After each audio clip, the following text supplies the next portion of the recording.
Hi friends, welcome back to Sai circle blog. అందరూ ఎలా ఉన్నారు? నేనైతే చాలా బాగున్నానండి. సో మనమైతే బ్లాగ్స్ చేసి చాలా రోజులు అయిపోతుంది అనమాట. సో అందుకోసం అయితే ఈరోజు ఒక స్పెషల్ వంటకంతో మేము ముందుకు వచ్చేసాం. ఈరోజు అయితే మనం స్పెషల్ వంటకం పాయా చేస్తున్నామండి. సో మా సైడ్ అయితే వీటిని గేరకాళ్ళు అంటారనమాట. సో 2 కాళ్ళు అయితే తెచ్చాము. ఈరోజు పాయా కర్రీ ఎలా చేయాలో చూసేద్దాం. Paya with dosa. So morning tiffin special అనమాట. వచ్చేయండి చూద్దాం. ఇదిగోండి, ఇవైతే గేరకాలు అనమాట. సో ఇలా కొడతారు. ఇలా కొట్టడం వల్ల మనకి దాని లోపల ఉండే మూలిగా అయితే వస్తుంది అనమాట. సో ఇవైతే 2 కాళ్ళు. ఇప్పుడు మనం దీన్ని ఎలా తయారు చేయాలో చూసేద్దాం. సో ఫస్ట్ గేరకాలని కుక్కర్లో అయితే వేస్తున్నానండి.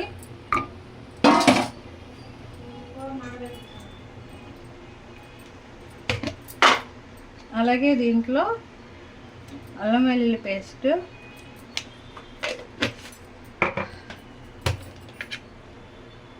కొంచెం పసుపు.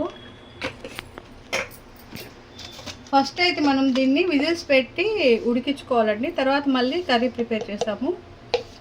సో ఒక 2 స్పూన్లు కారం అయితే వేస్తున్నాను. అలాగే సాల్ట్ కొంచెం. సో ఇప్పుడు దీనికి ఫుల్గా వాటర్ అయితే వేసేసుకోవాలి.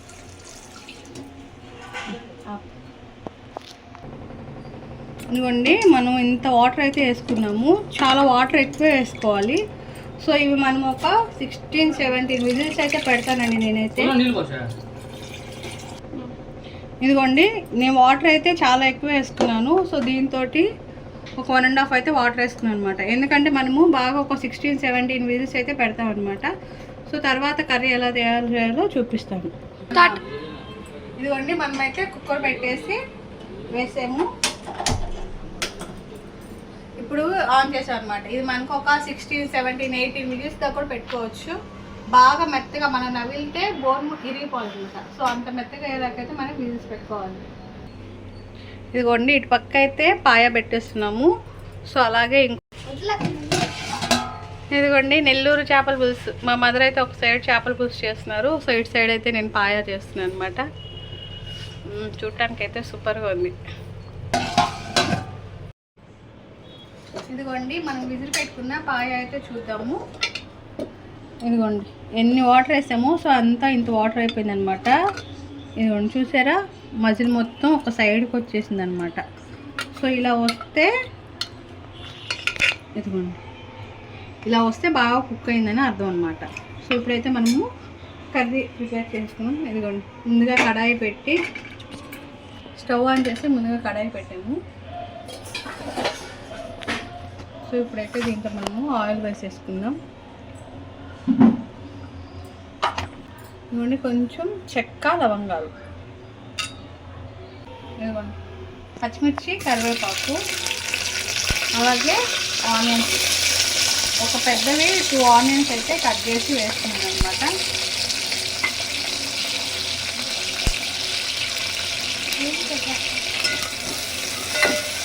అంతవరకు కొట్టుకున్నాము.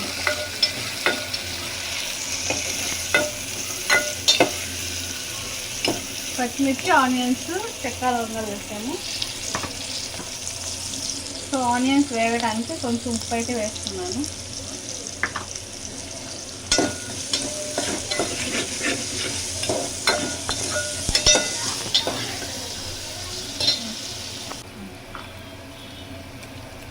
ఇదిగోండి, ఇప్పుడైతే కొంచెం అల్లం వెల్లిగడ్డ. ఆల్రెడీ మనము అల్లం వెల్లుల్లిపాయ వేసామన్నమాట. బౌల్స్ ఉడికించుకునేటప్పుడు అల్లం వెల్లిగడ్డ వేసాము. సో ఇప్పుడైతే కొంచెం మళ్ళీ అల్లం వెల్లిగడ్డ వేస్తున్నాను అనమాట.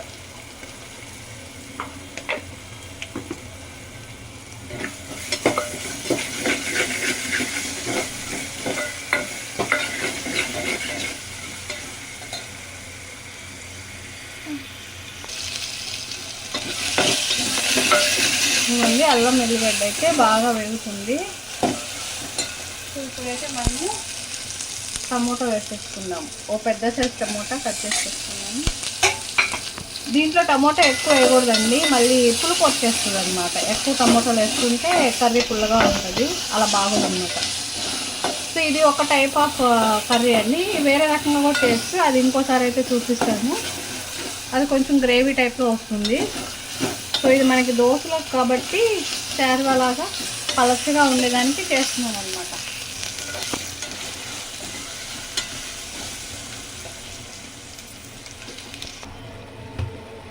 ఇదిగోండి టమోటా అల్లం వెల్లిగడ్డ కూడా మగ్గిపోయింది. సో ఇప్పుడైతే కొంచెం పసుపు వేస్తున్నాను, అలాగే కొంచెం కారం. ఆల్రెడీ మనం కారం వేస్తున్నాము, ఇప్పుడు చూసుకొని కొంచెం కారం చాలు. ఎందుకంటే మనం మిరియాల పొడి ఇంకా గరం మసాలా యాడ్ చేస్తాం కాబట్టి చూసి వేసుకోవాలి కారం. ఇదిగోండి కొంచెం మటన్ మసాలా అయితే వేస్తున్నాను.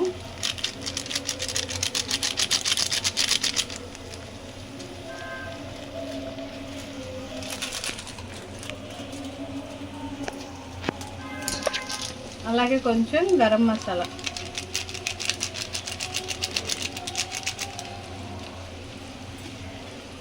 అలాగే కొంచెం కొత్తిమీర కూడా వేసేస్తున్నాను.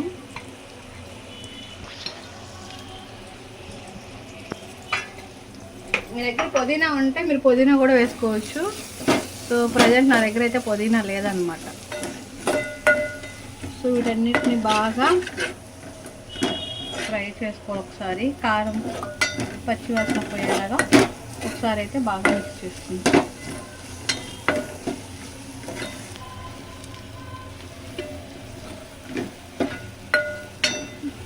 సో బాగా వేగిపోయింది. ఇప్పుడైతే మనము కాళ్ళు వేసేసుకుందామండి. ఇదిగోండి కాలసేపు అయితే దీంట్లో వేసేసాం కదా.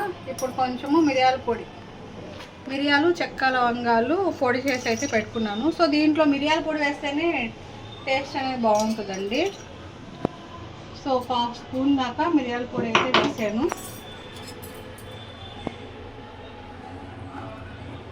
మిరియాల పొడి వేస్తేనే ఆ టేస్ట్ ఫ్లేవర్ బాగుంటుంది.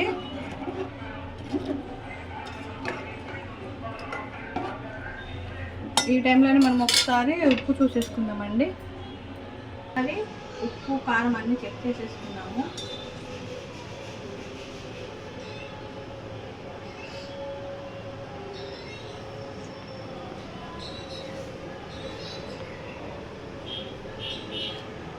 కారం అయితే ఉంది, ఇంకొంచెం ఉప్పు పడుతుంది అనమాట. ఇప్పుడు కొంచెం ఉప్పు యాడ్ చేసుకుంటాం.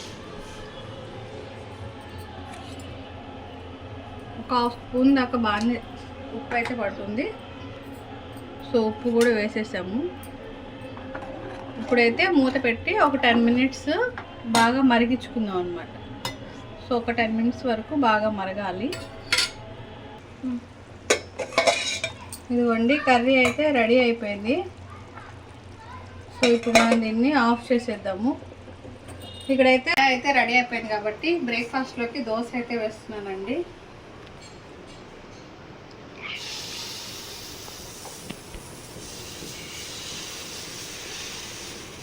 దీంట్లో దోశ కొంచెం మందంగా ఉంటేనే బాగుంటుంది అనమాట, పలుచగా ఉంటే అంత బాగోదు.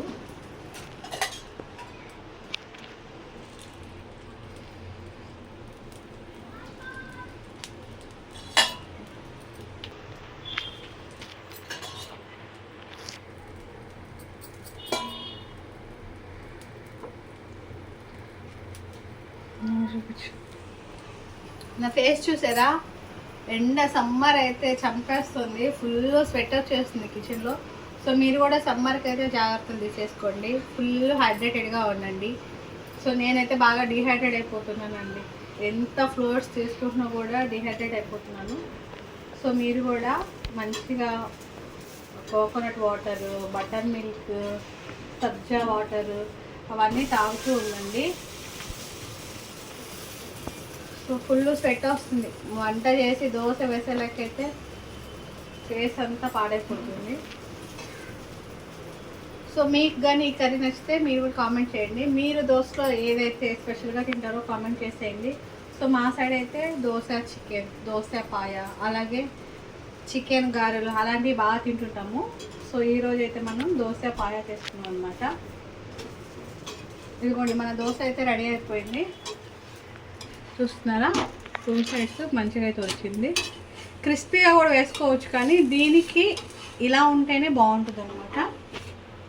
సో మీకోసం ఒకటి క్రిస్పీ దోశ అయితే వేసేస్తాను.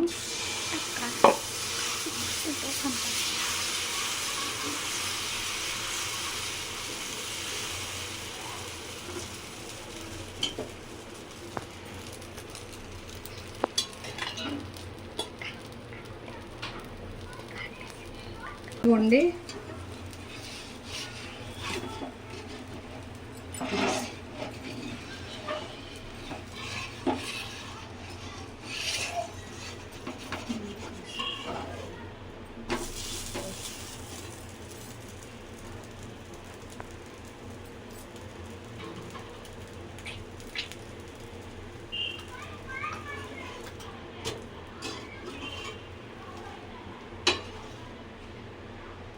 సో మన క్రిస్పీ దోశ అయితే రెడీ అయిపోయింది. ఇదిగోండి మన పాయా కర్రీ అయితే చూడటానికి సూపర్ ఉంది. ఇప్పుడు మనం తినేద్దాం పాయా దోశ.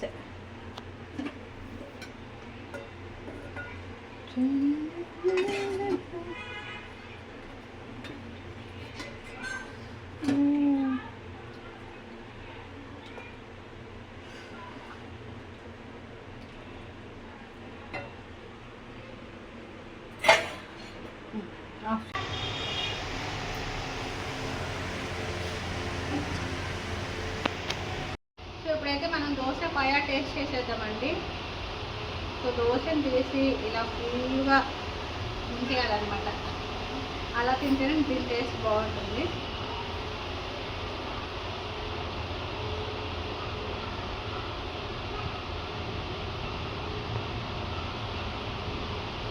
చాలా బాగుందండి.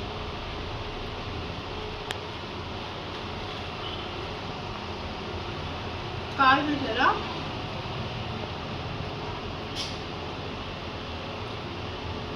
అలాగే ఇలా వచ్చేస్తుంది. సో అంత బాగా కుక్ అయిందనమాట. దగ్గర నేనే చూపించు.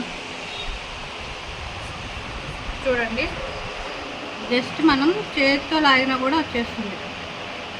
సో ఇంత మంచిగా అయితే కుక్ చేసుకోవాలన్నమాట.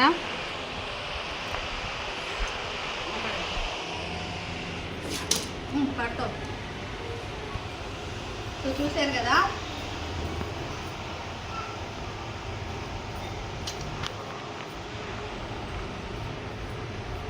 చాలా బాగా కుక్కిపోయింది.